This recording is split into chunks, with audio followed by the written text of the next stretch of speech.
Basta con los conocimientos que hemos adquirido. Pero como sé que no me van a decir, me hago nomás.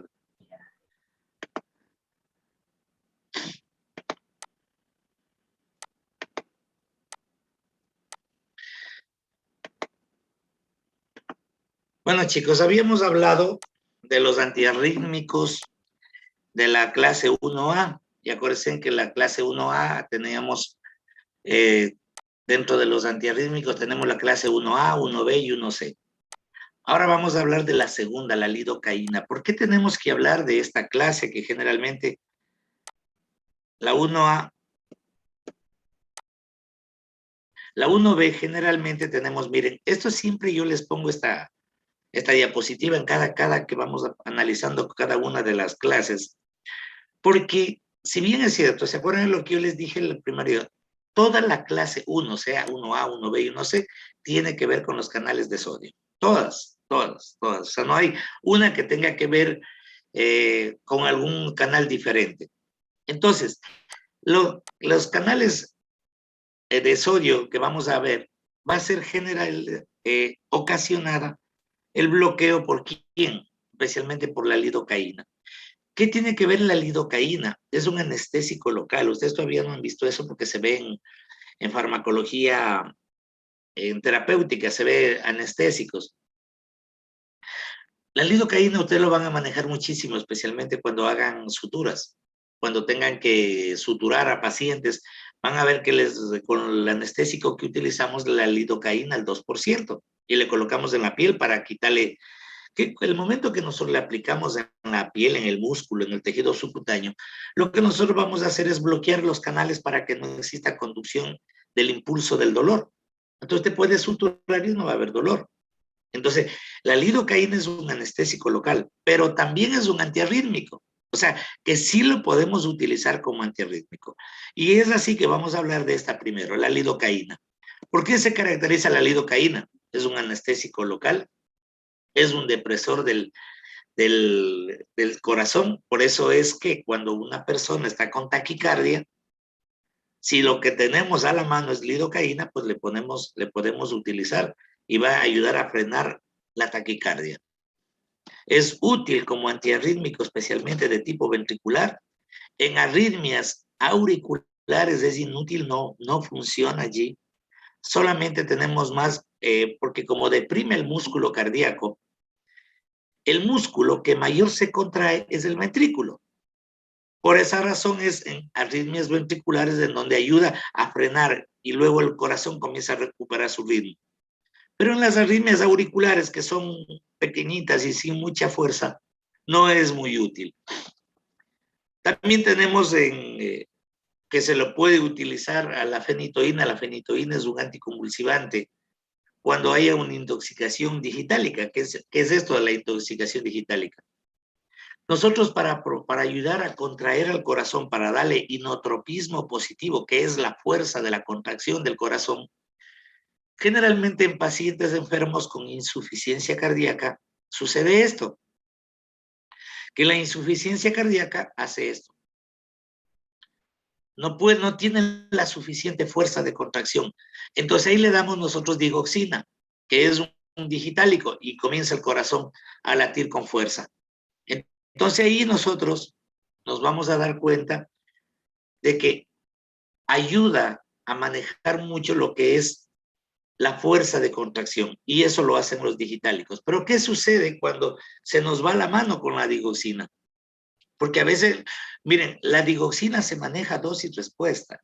¿Qué significa eso? Que de pronto usted ve un corazón con una insuficiencia cardíaca y le da una dosis y tampoco encontramos. De pronto le damos más y sigue, pero a veces nos va la mano y comienza a hacer fibrilación. Entonces, en ese momento, cuando comenzamos a tener arritmias ocasionados por los digitálicos, que en este caso es la digoxina, podemos utilizar lidocaína y comienza a frenarse. O sea, en caso de que se nos vaya la mano por intoxicación de digitales, funciona muy bien. ¿Cuál es el mecanismo de acción para que sea considerado como antiarrítmico? Ojo con lo que les digo. No estamos hablando del mecanismo de acción como anestésico local, sino como antiarrítmico. ¿Qué es lo que hace? Suprime la automaticidad que tiene el corazón. O sea, el corazón tiene una contracción automática, le suprime la automaticidad para que comience a contraerse un poco más lento y de esa manera frenar la alteración de la frecuencia cardíaca y modifica la velocidad de conducción. ¿Desde dónde se genera la velocidad de conducción? Desde el nódulo sinusal.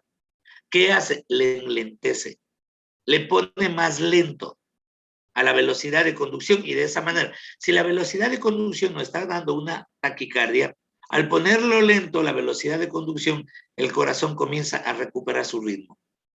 Y de esa manera decimos que el mecanismo de acción es prolongar la conducción, o sea, enlentecer, hacerle más espaciada y el periodo refractario como los de la 1A también.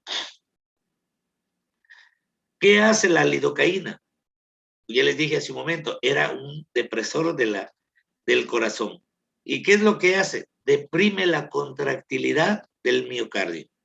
Entonces, eso hace que generalmente se convierta en un antiarrítmico, porque al miocardio le quita ese efecto de la automaticidad y lo hace lento la conducción. Y de esa manera el corazón comienza a contraerse un poco más lento y se convierte en un gran antiarrítmico. La lidocaína, nosotros no tenemos aquí en el Ecuador la presentación oral, no la conozco en mis años de médico, nunca he visto lidocaína oral acá. Entonces, por esa razón, no, en otros lugares me imagino habrá. Nosotros lo que tenemos es la vía intravenosa. ¿Cuál es para que funcione como antiarrítmico? Tenemos que utilizar la vía intravenosa. Acordémonos que la arritmia es una emergencia, ¿sí? En emergencia se administra también por el tubo orotraqueal o intramuscular y vamos a ver que esta es inactivada, especialmente en el hígado por efecto del primer paso. Si nos vamos a hablar de qué puede ocasionar la lidocaína, como todo fármaco puede tener efectos adversos. El mayor efecto que nosotros tenemos, que es un depresor del sistema nervioso central, el paciente cae en un letargo, una somnolencia, queda desorientado, no sabe dónde está, comienza a no poder articular las palabras, eso se llama una disartria, que no articula bien las palabras. Comienza a tener sensaciones de hormigueos en todos los miembros superiores, en los inferiores, que eso se llama parestesias. Y comienza a tener ciertos espasmos musculares que muchas veces semeja como que tuviera una convulsión.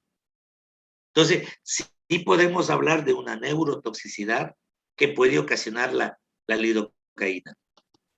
Entonces, yo les preguntara a ustedes, díganme por favor, ¿cuáles serían los efectos que nosotros podemos ver como cuando administra lidocaína y donde usted debe saber que tiene que parar justamente cuando el paciente está desorientado?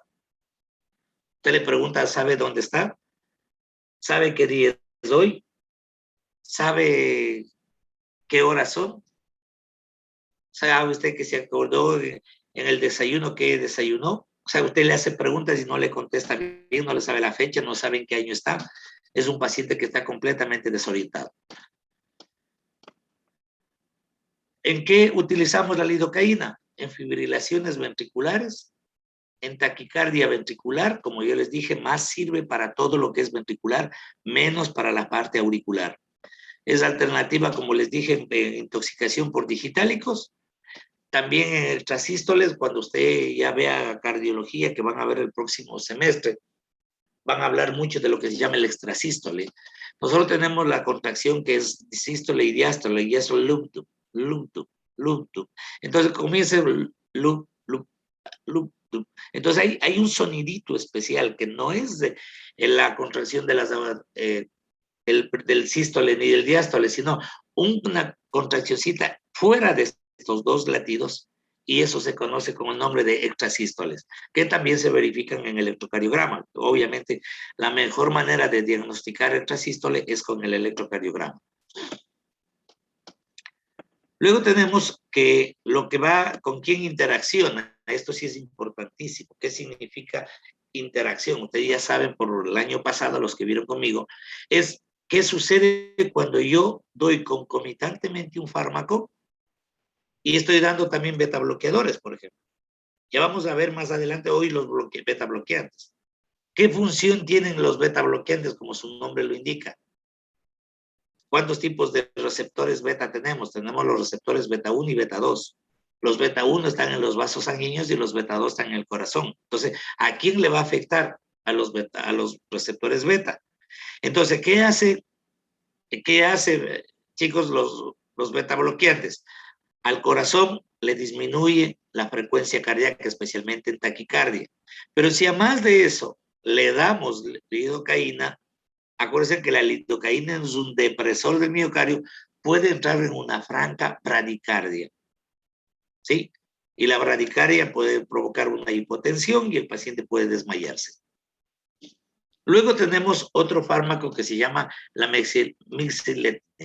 ¿Qué es el mixeletine? Es algo similar a la lidocaína, pero este sí podemos nosotros encontrarlo por vía oral en comprimidos y se puede utilizar generalmente como cuando no queremos utilizar lidocaína intravenoso y queremos manejarlo tan solo con mixeletine. Vamos a ver que tiene una buena metabolización, un buen efecto del primer paso, un 10% se elimina en orina y los efectos secundarios son casi parecidos a los que puede provocar la lidocaína. Al ser similar, bradicardia puede provocar hipotensión y puede provocar un desmayo en el paciente. Y también vamos a ver que puede presentar los mismos efectos neurológicos, mareo, visión borrosa, confusión, ataxia, disartria. ¿Sí saben qué es ataxia, chicos? ¿Saben? ¿No? Bueno, ataxia significa cuando usted no puede caminar bien, o sea, camina como... ¿Se han visto un borrachito? ¿Se han visto un borrachito? Yo sé que ustedes no toman trago, pero tienen que haber visto alguna vez a alguien que esté bien mareadito, que no puede ni ponerse en pie. Eso es una ataxia, una dificultad para ponerse en pie para poder caminar. La fenitoína. ¿Qué es la fenitoína? Eso se utiliza para los pacientes con epilepsia. Es un medicamento bueno, bonito y barato, digo yo, para tratar la epilepsia. Generalmente este lo van a utilizar ustedes en la medicatura rural porque eso tiene el ministerio, pero funciona también como antiarrítmico. O sea, miren, es un anticonvulsivante. Esto sirve para tratar la epilepsia, pero también lo que va a hacer, al bloquear los canales de sodio, también no deja que frena la contracción del miocardio. Entonces, de esa manera, se convierte en un antiarrítmico. Tiene buena unión a las proteínas plasmáticas, por eso una tableta dura 24 horas, tiene efectos del primer paso y tiene metabolismo hepático especialmente para su eliminación. ¿En qué utilizamos la fenitoína? El nombre comercial es Depamin. Ustedes, si han tenido alguna vez algún familiar que sea epiléptico, el primer fármaco que ha utilizado antes se llama Epamin, que no es sino la fenitoína, que se utiliza en arritmias auriculares y en arritmias ventriculares. O también se puede utilizar la fenitoína en caso de que haya una intoxicación por digitálicos.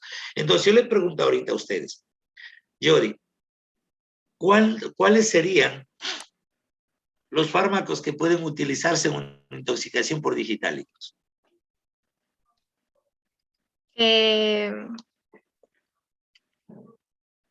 ¿Cuáles son los fármacos que se utilizaría en caso de que haya una intoxicación por digitálicos? Sería, por ejemplo, el mexiletine, la lidocaína. Ese no ayuda. No, mijita. No. Quien ayuda entonces es la lidocaína, la lidocaína o la fenitoína. Esos dos se pueden utilizar. Claro, la fenitoína, esta que estamos hablando ahorita, y la lidocaína que hablamos más antes. Esos dos fármacos pueden ser alternativas en una intoxicación por digitálicos. Luego nos vamos a la clase 1C. En nosotros vamos a ver que también el mecanismo de acción sigue siendo bloquear los canales de calcio, pero aquí tenemos dos fármacos muy utilizados, como son la flecainida y la propafenona, que estos son muy conocidos y los tienen los hospitales. Acordémonos que la arritmia viene a ser más manejada en un hospital que en un consultorio, pero que sí tenemos que aprenderlo a tratar. Y vamos a comenzar con el mayormente utilizado. Yo siempre le pongo primero a cuál es el más utilizado, que es la clase 1C. Y es la propafenona. ¿Qué particularidad tiene la propafenona? tiene similitud con propanolol. ¿Qué es el propanolol? Un beta bloqueante. O sea, y un beta bloqueante, ¿qué es lo que va a hacer? A bloquear receptores beta 2 en el corazón y puede utilizar también el beta 1 que está en los vasos sanguíneos. En este caso, la arritmia, ¿dónde se presenta? Se presenta en el corazón. Entonces, ¿qué va a hacer la propafenona? A actuar como que fuera un beta bloqueante. Miren lo que les digo, como que fuera un beta bloqueante, pero no es beta bloqueante, sino que bloquea los receptores beta del corazón e impide, además de eso, bloquea los canales de sodio y de esa manera disminuye, lo convierte al corazón en un órgano depresor que comienza a disminuir especialmente la frecuencia cardíaca y de esa manera controla la arritmia. ¿Qué es lo que hace? Bloquea los canales de sodio, como les dije hace un momento, y tiene un efecto, pequeño efecto bloqueante de los canales de calcio. Esto es muy, muy, muy pequeñito. Ya veremos más adelante que hay otros fármacos que bloquean los canales de calcio, pero como les dije, la propafenona actúa sobre los canales de sodio muy particularmente. Puede encontrarse vía oral, vía intravenosa. La vía oral es casi completa. Un pico plasmático de 2-3 horas, unión a proteínas del 90%, y por lo general, todos los que hemos hablado, chicos, todos los fármacos que hablamos de aquí, todos tienen metabolismo hepático, especialmente para eliminarse. Que eso es un dato que usted tiene que tener muy claro. ¿En qué casos? En caso de que nosotros tengamos problemas de insuficiencia hepática. En caso de que haya un paciente con problemas hepáticos. Si sabemos que tiene que ir al hígado a metabolizarse para poder eliminarse, son fármacos que uno tiene que aprender a tener cuidado. ¿Qué es lo que hace todos estos fármacos? Si ustedes pueden ver los efectos adversos, casi siempre son los mismos. Bradicardia, hipotensión. ¿Por qué? Porque al ser un depresor, si el corazón está con taquicardia, está con una arritmia, y usted le da un antiarrítmico, es obvio que va a ser depresor y va a disminuir. Pero llega un momento en que te disminuye tanto que le da, en vez de ayudarle, le da una bradicardia, y un paciente bradicardio le da hipotensión y un paciente hipotenso se desmaya. Entonces, podemos encontrar con eso. Como también administramos por vía oral la propafenona, puede tener efectos gastrointestinales como son náusea, dolor abdominal, vómito, etc. ¿Y con quién interacciona generalmente? Interacciona con la cimetidina, que es un antiácido, interacciona con la digoxina, que es un digitálico, y con la warfarina, que es un anticoagulante. Cuando se utilizan asociados, pueden interaccionar y disminuir el efecto inotrópico negativo que generalmente se busca. ¿En qué utilizamos la propafenona? Y si ustedes alguna vez, no sé si han visto El Buen Doctor, ¿han visto la serie El Buen Doctor? ¿Alguien de ustedes ha visto? Bueno, les recomiendo que vean esa serie, es muy buena y ustedes van a escuchar generalmente paciente arrítmico, comienza y dice póngale un 12C de propafenona. O sea, en los hospitales se maneja esto porque es un excelente antiarrítmico. Luego tenemos la flecainida, que es otro tipo de depresor del corazón, que viene por vía oral o que también viene por vía intravenosa y es útil especialmente para las arritmias más ventriculares y también las auriculares, pero en menor proporción. ¿Qué es este? Un potente bloqueador de los canales de sodio. ¿Qué en consecuencia tenemos? Efecto inotrópico negativo. ¿Qué significa un efecto inotrópico negativo? Que va a disminuir la fuerza de contracción. De todas maneras, siempre que, por ejemplo, esto es un dato importantísimo que está ahí, que la flecainida, como es un potente depresor del corazón, no se debe administrar en pacientes que hayan tenido un infarto agudo de miocardio. Por decirle algo, paciente hace un mes tuvo un infarto. Entonces, en ese paciente no se debe administrar porque ya de por sí el corazón está dañado. Y si le vamos a deprimir más al corazón, pues podemos provocar un segundo infarto. ¿Cuáles son los efectos adversos? Miren, casi todos tienen los mismos efectos. Son efectos neurológicos, parestesia, visión borrosa, bradicardia, hipotensión, los mismos que habíamos visto, ¿no? No hay, ¿por qué? Porque usted tiene que pensar la visión borrosa, ¿por qué se da? Porque hay hipotensión. hay déficit de flujo sanguíneo. Al haber déficit de flujo sanguíneo, va a llegar poca sangre a la arteria retiniana, y al no tener sangre en la arteria retiniana, pues la visión no va a ser tan... Acordémonos que la retina es la que mejor, con lo que nosotros vemos en el ojo. Hasta aquí, chicos, hemos visto lo que se llama los antiarrítmicos de la clase 1. La clase que vamos a ver ahora son los llamados beta bloqueantes. ¿Qué importancia tienen? Que son antiarrítmicos, los beta bloqueantes, son antihipertensivos, porque nosotros podemos controlar la presión arterial también con los beta bloqueantes. Son fármacos indicados especialmente para tratar la insuficiencia cardíaca.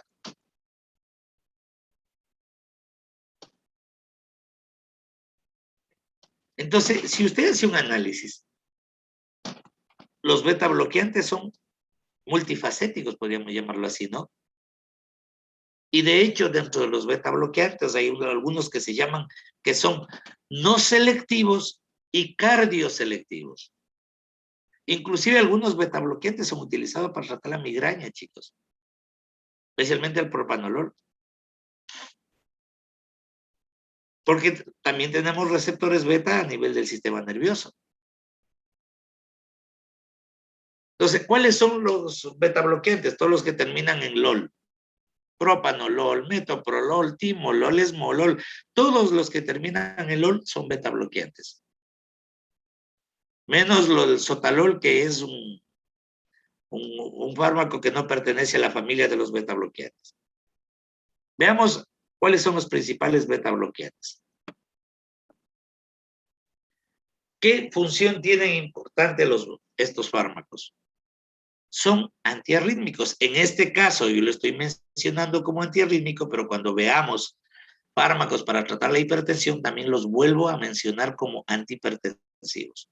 ¿Por qué son antiarrítmicos? Porque tienen acción inotrópica negativa.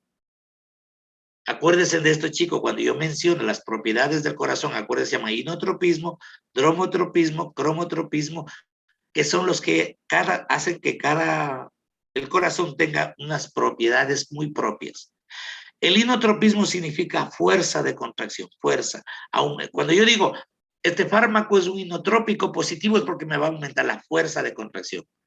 Si yo digo, este fármaco es inotrópico negativo, me va a disminuir la fuerza de contracción, y por esa razón es considerado un fármaco antiarrítmico. Pero también nos va a producir, al ser inotrópico negativo, nos va a producir bradicardia, nos va a producir hipotensión, y de esa manera vamos a ver que existe una relación directa con el trabajo del corazón en su función inclusive vascular. ¿Por qué son antiarrítmicos? Porque bloquean especialmente los receptores beta 1 para disminuir la fuerza de contracción, porque es excelente para manejar la taquicardia sinusal y supraventricular.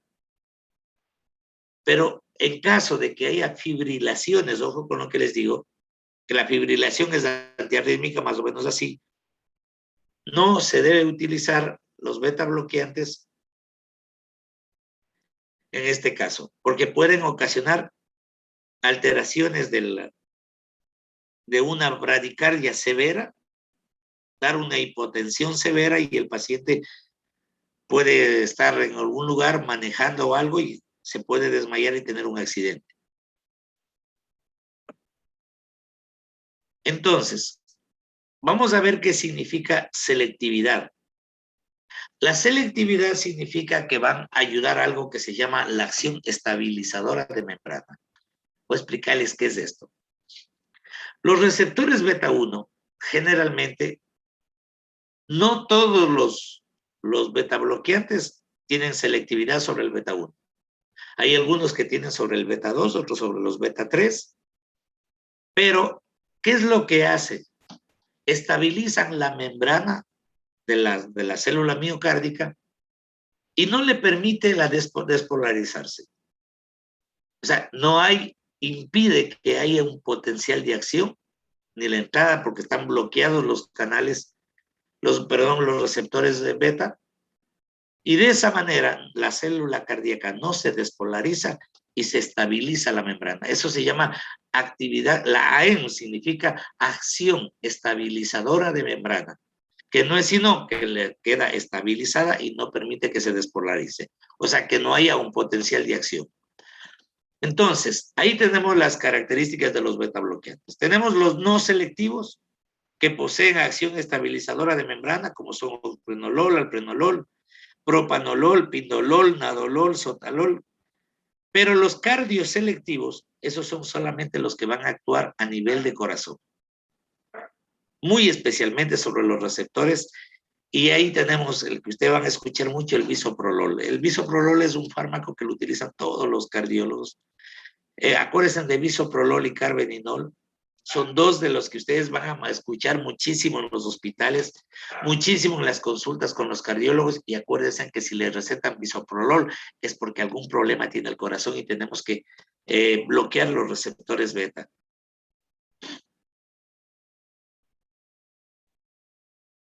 Bueno, esto sí, todos estos fármacos son liposolubles. Entonces, ¿qué significa liposolubles? Que van a atravesar fácilmente la membrana plasmática y de esa manera ingresar muy rápidamente. ¿En qué pacientes se utiliza mucho? Aquellos que hayan sufrido antecedentes de infarto, que cambian completamente con los 1C, que aquí sí se puede administrar. También, si de hecho, un paciente con insuficiencia cardíaca y que esté propenso a un infarto, se le administra de por vida. Siempre va a ir metido en su tratamiento un beta bloqueante selectivo. Que eso puede ser el bisoprolol o el carvedinol. ¿Para qué lo utilizamos? Para enlentecer la respuesta ventricular. Como ustedes ven, todos tienen un efecto inotrópico negativo y ayuda generalmente a controlar como tratamiento antihipertensivo, que ya les decía, para prevenir un accidente cerebrovascular. Este también es otro cuadrito donde tienen los receptores beta 1, beta 2 y también los alfa 1. Generalmente beta 1 son corazón y son los no selectivos, y los selectivos generalmente tenemos, como les decía, nebivolol, metoprolol, bisoprolol, todos ellos, ¿no?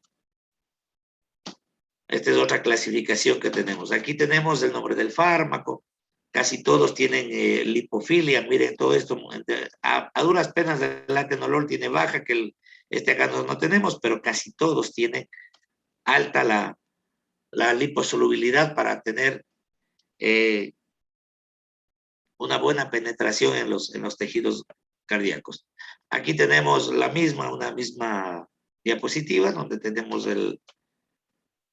a qué receptores ocupan. Esto, si ustedes gustan, pueden tomarle una foto. Acá abajo tiene una muy buena explicación. Este cuadrito es propio para entender todo.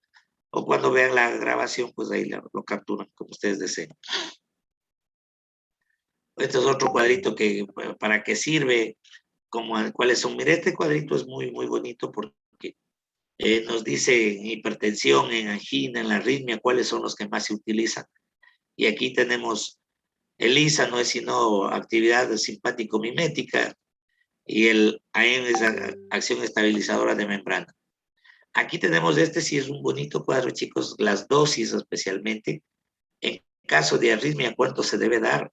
Del atenolol, del sotanolol, el nadolol, el oxprenolol. En caso de arritmia, miren, ahí tenemos cómo tomar y cómo dar, ¿no? Esta es una tablita muy actualizada, chicos, que lo deben utilizar y tenerlo como grabado en su celular, especialmente por la emergencia en algún momento pueden tener cuando hagan sus prácticas hospitalarias. ¿Cuáles son las principales contraindicaciones que tenemos de los beta bloqueantes? No en enfermedades broncoespásticas. ¿Por qué no porque también los receptores beta están en los bronquios?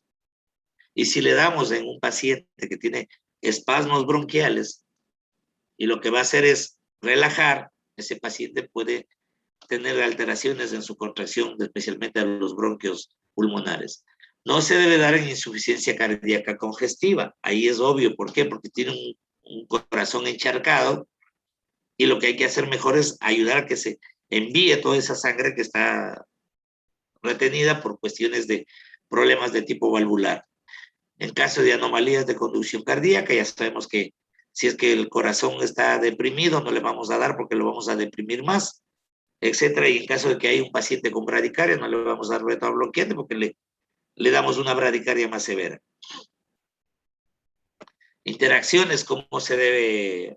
No se debe dar justamente con bloqueadores, pero de los canales de calcio, como son el verapamilo, o el diltiazem, o la antifedipina, la amlodipina, que son antagonistas de los canales de calcio porque pueden inducir a una hipotensión bastante grave. La dosis ya vimos en ese cuadrito que está arriba y también está en el libro, y como siempre les digo yo, la dosis es lo que nosotros debemos manejar, eso es la única cosa que tiene memoria. Luego nos vamos a los PEPA. Yo siempre digo los PEPA, los que realmente son los mejores, como son los llamados la clase 3, que tienen acción directa sobre los bloqueos de los canales de potasio. Esto tenemos la miodarona, acuérdese muchísimo de la miodarona, del bretilio, de la similida, pero más de la miodarona. ¿Por qué? Porque ese es el que todos los hospitales tienen, y por lo general llega un paciente con una arritmia severa y generalmente dice, póngale en amiodarona intravenosa. Y ese es el salvavidas. Eso, acordémonos que la acción de este es generalmente en los canales de potasio. Veamos la miodarona. La miodarona no es sino un derivado del sulfurano. Generalmente tiene una similitud con la tiroxina, que es la T4, que es lo que nosotros damos en el caso de hipotiroidismo, cuando haya deficiencia de hormona T4. Generalmente se utiliza para deprimir la función del nódulo sinusal y de esa manera disminuir la frecuencia cardíaca. Esas son las acciones importantes electrofisiológicas. ¿Qué hace? Deprime al nódulo sinusal, deprime la conducción a nivel de miocardio, enlentece la conducción y de esa manera vamos a ver que va a hacer que el corazón recobre su ritmo normal. Miren que esto es tan sencillo de entender, ¿no? ¿Cuál es el sistema de conducción? Nódulo sinusal, nódulo auriculoventricular, haz de His, rama derecha, rama izquierda, fibras de Purkinje. ¿Dónde está la rama derecha y rama izquierda y las fibras de Purkinje? Es la parte ventricular. ¿Quién es el causante de la mayor cantidad de arritmia? Los ventrículos. Entonces, si le damos un antiarrítmico, vamos a bloquear generalmente la función del nódulo sinusal que inicia la conducción. Vamos a enlentecer la conducción del nódulo auricular al nódulo auriculoventricular. O sea, aquí se inicia, ¿verdad? Aquí, en el nódulo sinusal. De aquí tenemos el nódulo auriculoventricular acá. Aquí le hace lento para que no pase la conducción. Y acá, a nivel del miocardio ventricular, tenemos la rama izquierda y la rama derecha. ¿Qué pasa? Que aquí tenemos las fibras de Purkinje, lo deprime. Y de esa manera disminuye la frecuencia cardíaca. Y disminuye y le hace recobrar su... La miodarona generalmente viene para su tratamiento por vía oral o intravenosa. Generalmente se utiliza la intravenosa en emergencia. Vamos a ver que cuando se administra por vía oral, la absorción no es tan buena, pero sí se puede administrar para darle un tratamiento a un paciente que presente. Por lo general hay pacientes que son muy sensibles y presentan cuadros de arritmia por emociones, o hay pacientes que tienen un coraje y entran en arritmia, hay pacientes que por la pena entran en arritmia, hay pacientes que de la alegría pueden entrar en arritmia, o sea, son muy sujetos a emociones, entonces a esos hay que estabilizarle un poco y se les da por algunos días la miodarona. ¿Qué es lo que tenemos nosotros entre los efectos adversos? La farmacopatología de este es que produce, como casi todos, al ser depresores, hipotensión arterial, produce efecto inotrópico y cronotrópico negativo. A nivel de electrocardiograma, prolonga el intervalo QT. Vean esto, lo que sucede a largo plazo, vean estos cristales que tenemos a nivel de córnea, lo que hace que dificulte la visión.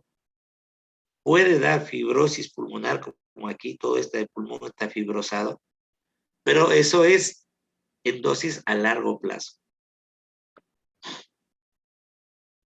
Pero ¿cuáles son las mayores? Además de eso, los trastornos neurológicos que ocasionaban los 1A, los 1B, los 1C, ¿qué son? Temblor, cefaleas, ataxia, que les dije era la dificultad de caminar, puede presentar visión borrosa también, y como viene por vía oral, puede presentarnos trastornos gastrointestinales, entre ellos la náusea y la anorexia, falta de apetito y vómito. ¿Y nosotros para qué se utiliza? Fibrilaciones ventriculares, taquicardias ventriculares, que son generalmente las más frecuentes. Entonces, cuando por lo general un paciente viene con fibrilación ventricular o taquicardia ventricular, la miodarona es algo que les va a salvar la vida a cualquiera. También puede ser útil en el flúter auricular, o sea que es unas contracciones así a manera de, sin ritmo, sin nada, pero muy rápidas, que se llama flúter auricular. Y aquí tenemos justamente con quién puede interaccionar. Con todo, ¿qué habíamos visto con los anteriores? Interactúan con los digitálicos, como la digoxina, interactúan con la warfarina, que es un anticoagulante oral, y puede potenciar, ojo, el efecto de los beta bloqueantes. Entonces, ¿qué es lo que pasa? Si usted está dando un beta bloqueante como antihipertensivo y de pronto da miodarona, puede provocar ese efecto y dar una bradicardia severa, una hipotensión severa, una depresión de la contracción del corazón, y el paciente puede sufrir unos desmayos. ¿Cómo le utilizamos la miodarona? Generalmente en dosis de 5 miligramos kilo en 5 a 10 minutos, muy lentito. Miren, 5 a 10 minutos tenemos que para poder administrar 5 miligramos kilo, o puede ser utilizado en bolo, que significa en bolo, colocado en un suerito y que le vaya administrado más o menos en 15 a 30 minutos. Esa es una manera de tratarlo en emergencia. Aquí tenemos la dosis que ya les dije ahorita. En RCP también se puede utilizar si el corazón está en una fibrilación y hay que darle reanimación cardiopulmonar. Se utiliza también dosis intravenosa de 300 miligramos diluidos en 20 ml de dextrosa e inyectados rápidamente. Acuérdense que si estamos en RCP, quiere decir que el paciente se está muriendo. Entonces ahí hay que utilizar rápido y colocar lo más rápido posible y en dosis altas. Acuérdense en lo que yo siempre les dije cuando hablábamos el semestre pasado. Las dosis altas se utiliza especialmente en emergencia. ¿Por qué? Porque usted tiene que sacarle a ese paciente, resucitarlo, porque ese paciente da más para morirse que para vivir.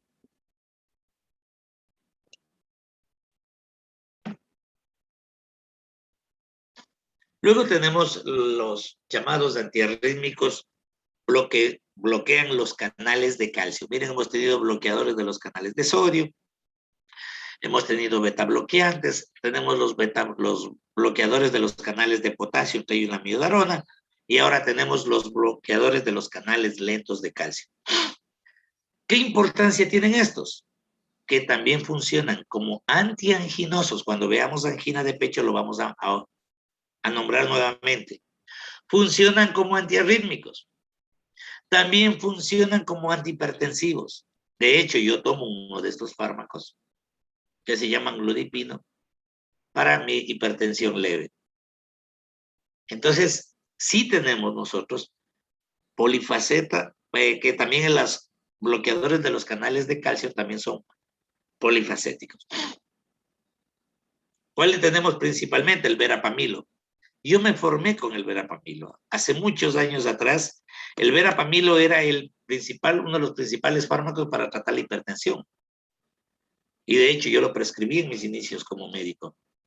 Y lo que hace es, cuando funciona como antiarrítmico, disminuye la velocidad de conducción, como casi todos, o enlentece, como les decía, deprime el automatismo generado en el nódulo sinusal y puede aumentar el periodo refractario, o sea el relativo, o sea el periodo refractario absoluto, que usted ya se ha de recordar, de fisiología cardíaca. ¿Qué tenemos nosotros entre los usos clínicos, por ejemplo? Para las arritmias auriculares, para la angina de pecho, como les dije, y para tratar inclusive la hipertensión arterial. Entonces, ¿qué tenemos que tener como cuidado, no se puede administrar en arritmias supraventriculares que estén demasiado forzadas, y eso generalmente lo detecta el electrocardiograma. Todo paciente que llega a emergencia le coloca un monitor y ahí se puede ver las arritmias supraventriculares, que por lo general hay que tratar de controlar más específicamente el enlentecer el sistema de conducción. Interacciones, ¿con quién interaccionan? Con los llamados beta bloqueantes, porque si se asocia un antagonista de calcio y un beta bloqueante, podemos provocar una hipotensión severa y un paciente puede llegar a desmayarse. La dosis que podemos utilizar es en bolo, se puede utilizar, pero en caso, mire, esto le estoy hablando del verapamilo, utilizar en bolo en caso que lo estemos utilizando como antiarrítmico, porque por vía oral como antihipertensivo utilizamos otra dosis. Luego tenemos el diltiazem, que es otro de los fármacos antagonistas de los canales de calcio, que nos van a ayudar porque tienen un efecto cronotrópico negativo igual que los demás, y también un efecto inotrópico negativo. ¿Qué es lo que tenemos como importancia? Una caída de la presión arterial, y vamos a ver que generalmente el paciente entra en una bradicardia severa y entra en una posición como que la hipotensión severa le va a ocasionar frecuentemente, le da desmayo y en ciertos modos cierto nivel de convulsión.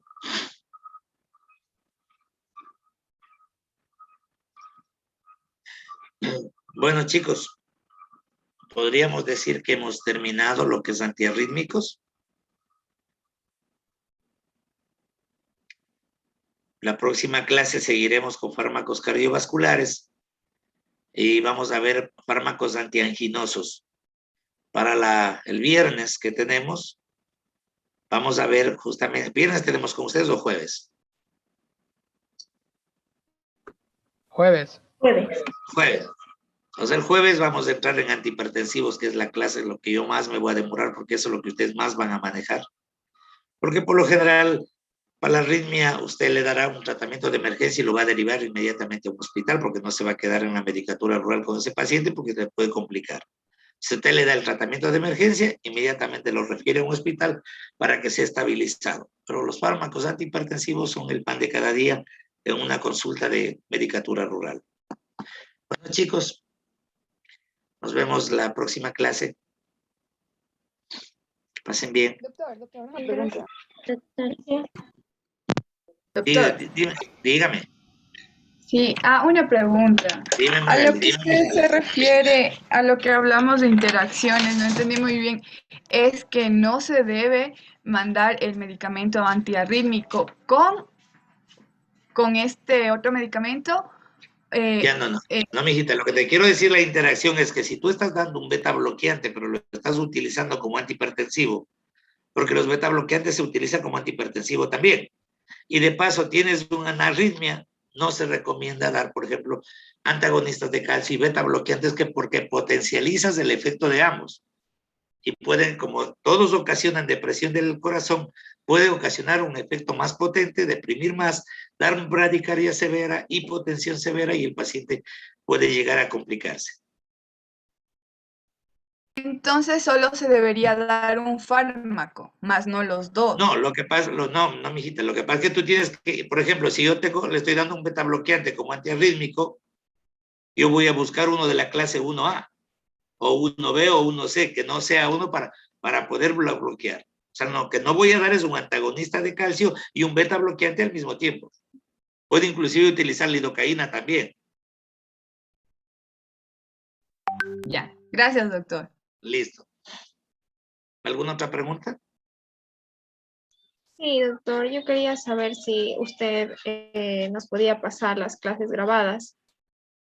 Ya, sí, mijita, deme chance de... Lo que pasa es que a veces como utilizo el mismo Zoom, tengo que cortar las clases porque viene enseguida y aquí tengo con farmacología básica. Y a veces se me graban las dos porque yo no me salgo. Entonces ahí tengo que cortarles, pero yo ya les voy a yo generalmente les mando por WhatsApp y tú ahí te encargas de repartirles, mija, ¿sí? Listo, doctor, Ok. gracias. Bueno, que les vaya bien, chicos. Gracias, doctor. Gracias, doctor. Que tenga un día. Gracias, doctor. Doctor, yo quería hablar con usted. Yo. ¿Cuál yo? No le veo. Ya voy. Valeria. Ah, ya, dime, Valeria. Déjame de onda. Es que, doctor, mire, yo